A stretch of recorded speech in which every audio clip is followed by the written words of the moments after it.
ಮೂರನೇ ಬಾರಿಗೆ ಪ್ರಧಾನಿ ನರೇಂದ್ರ ಮೋದಿ ಪ್ರಮಾಣ ವಚನ ಪಡ್ಕೊಳ್ತಾ ಇದ್ದಾರೆ. ಇವತ್ತಿನ ಸುದಿನಕ್ಕೆ ಬಹಳಷ್ಟು ಜನ ಸಾಕ್ಷಿ ಆಗ್ತಾ ಇದ್ದಾರೆ. ಅದರಲ್ಲೂ ಕರ್ನಾಟಕದಿಂದ ಬಹಳಷ್ಟು ಜನ ಬರ್ತಾ ಇದ್ದಾರೆ. ಇನ್ನೊಂದು ವಿಶೇಷ ಏನಂದ್ರೆ ಕರ್ನಾಟಕಕ್ಕೆ ಅದರಲ್ಲೂ ಪ್ರಮುಖವಾಗಿ ಕುಮಾರಸ್ವಾಮಿ ಅವರು ಪದಗ್ರಹಣವನ್ನು ಮಾಡ್ತಾ ಇರುವಂತಹ ಕಾರಣಕ್ಕಾಗಿ ಬಹಳಷ್ಟು ಜನ ಬರ್ತಾ ಇದ್ದಾರೆ. ಈಗ ನಮ್ಮ ಜೊತೆಗೂ ಸಹಿತ ಮಾತನಾಡೋದಕ್ಕೆ ಪುಟ್ಟರಾಜು ಅವರು ಇದ್ದಾರೆ. ಸರ್, ನಿಮಗೆ ಕಂಗ್ರ್ಯಾಚುಲೇಷನ್ಸ್ ಹೇಳ್ತೀವಿ ನಾವು ನಿಮಗೆ ಫಸ್ಟ್. ಹೇಗೆ ಅನಿಸ್ತಾ ಇದೆ? Thank you sir. ಹೇಗೆ ಅನಿಸ್ತಾ ಇದೆ ಇವತ್ತಿನ? ಕುಮಾರಣ್ಣವ್ರು ಗೆದ್ದಿರ್ತಕ್ಕಂಥದ್ದು ನಾವೇ ಗೆದ್ದಷ್ಟು ಸಂತೋಷ ಆಗ್ತಾ ಇದೆ. ನಾಳೆ ಅಂದ್ರೆ ಇವತ್ತು 7 ಕಾಲಿಗೆ ದೇಶದ 3ನೇ ಬಾರಿಗೆ ಪ್ರಧಾನಮಂತ್ರಿಗಳಾಗಿ ನರೇಂದ್ರ ಮೋದಿಜಿಯವರು ಪದಗ್ರಹಣ ಮಾಡ್ತಾ ಇದ್ದಾರೆ. ಅದರ ಜೊತೆಯಲ್ಲೇ ನಮ್ಮ ಕ್ಷೇತ್ರದ ನೂತನ ಲೋಕಸಭಾ ಸದಸ್ಯರು, ಮಾಜಿ ಮುಖ್ಯಮಂತ್ರಿಗಳು, ಈ ದೇಶದ ಮಾಜಿ ಪ್ರಧಾನಮಂತ್ರಿಗಳ ಸುಪುತ್ರರಾದಂಥ ಕುಮಾರಣ್ಣವರು ಇವತ್ತು ಅವರು ಸಹ ಮಂತ್ರಿಗಳಾಗಿ ಪ್ರಮಾಣ ವಚನ ಸ್ವೀಕಾರ ಮಾಡಲಿಕ್ಕೆ ನಾವೆಲ್ಲರೂ ಸಾಕ್ಷಿಭೂತರಾಗ್ತಾ ಇದ್ದೀವಿ.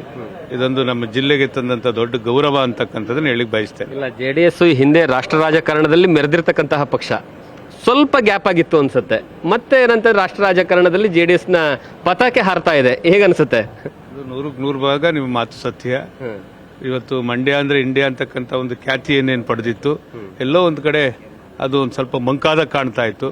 ಇವತ್ತು ಕುಮಾರಣ್ಣವರು ಪ್ರಚಂಡ ಬಹುಮತದಲ್ಲಿ ಮಂಡ್ಯ ಲೋಕಸಭಾ ಕ್ಷೇತ್ರದಿಂದ ಗೆದ್ದು ಇವತ್ತು ಮೋದಿಜಿಯವರ ಕ್ಯಾಬಿನೆಟ್ ನಲ್ಲಿ ಮಂತ್ರಿಗಳಾಗಿ ಈ ದೇಶಕ್ಕೆ, ವಿಶೇಷವಾಗಿ ನಮ್ಮ ಕರ್ನಾಟಕ ರಾಜ್ಯಕ್ಕೆ, ಅದರಲ್ಲೂ ಮಂಡ್ಯ ಜಿಲ್ಲೆಗೆ ಒಂದು ಕೀರ್ತಿಯನ್ನು ತರ್ತಕ್ಕಂಥ ಒಂದು ದಾಪಕಲಾಗ್ತಾ ಇದ್ದಾರೆ.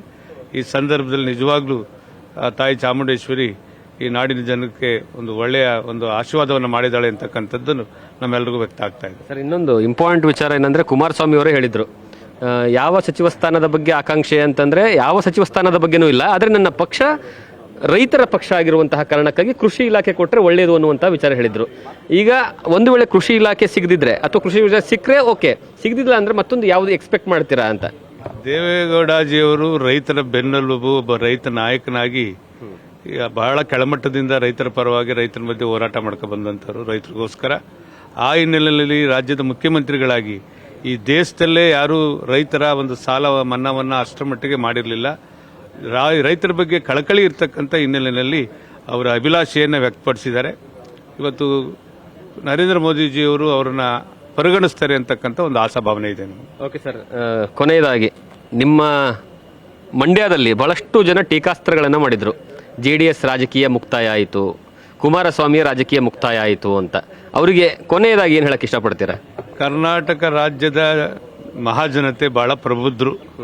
ಯಾವಾಗ ಯಾರನ್ನ ಕೆಳಗಿಳಿಸಬೇಕು, ಯಾರನ್ನ ಮೇಲೆತ್ತಬೇಕು ಅಂತಕ್ಕಂಥ ನಿಟ್ಟಿನಲ್ಲಿ ಹಂಗ ಅನ್ಕೊಂಡಿದ್ದಂತ ಎಲ್ಲ ಜನಕ್ಕೆ ಇವತ್ತು ತಕ್ಕ ಉತ್ತರವನ್ನ ಇವತ್ತು ಕುಮಾರಣ್ಣವರ ನೇತೃತ್ವದಲ್ಲಿ ದೇವೇಗೌಡರ ಆಶೀರ್ವಾದದಿಂದ ಬಿಜೆಪಿ ಜೆಡಿಎಸ್ ಪಕ್ಷದ NDA ಅಭ್ಯರ್ಥಿಗಳನ್ನು ಪ್ರಚಂಡ ಬಹುಮತದಲ್ಲಿ ಗೆಲ್ಲಿಸಿದ್ದಾರೆ. ಜೆಡಿಎಸ್ ಇನ್ನೂ ಬಲಿಷ್ಠವಾಗಿದೆ ಅಂತಕ್ಕಂಥದ್ದನ್ನು ತೋರಿಸಿಕೊಟ್ಟಿದ್ದಾರೆ. ರಾಜ್ಯದ ಮಹಾಜನತೆಗೆ ನಾನು ಈ ಮೂಲಕ ಅವರಿಗೆ ಕೃತಜ್ಞತೆ ಸಲ್ಲಿಸ್ತೇನೆ. ಒನ್ಸ್ ಅಗೇನ್ ಕಂಗ್ರ್ಯಾಚುಲೇಷನ್ ಸರ್ ನಿಮಗೆ. ಇದು ಪುಟ್ಟರಾಜು ಅವರು ಮಾತನಾಡುವಂಥದ್ದು. ಜಗದೀಶ್ ಕಾಶಂಪುರ್ ದೆಹಲಿಯಿಂದ ರಿಪೋರ್ಟ್ ಮಾಡ್ತಾ ಇರುವಂಥದ್ದು. ಕ್ಯಾಮ್ರಾ ಪರ್ಸನ್ ಅಶೋಕ್ ಜೊತೆಗೆ ನ್ಯೂಸ್ ಫಸ್ಟ್ ನವದೆಹಲಿ. ನ್ಯೂಸ್ ಫಸ್ಟ್ ನಿರ್ಭೀತಿಯಿಂದ ನಿಮ್ಮ ಪರವಾಗಿ.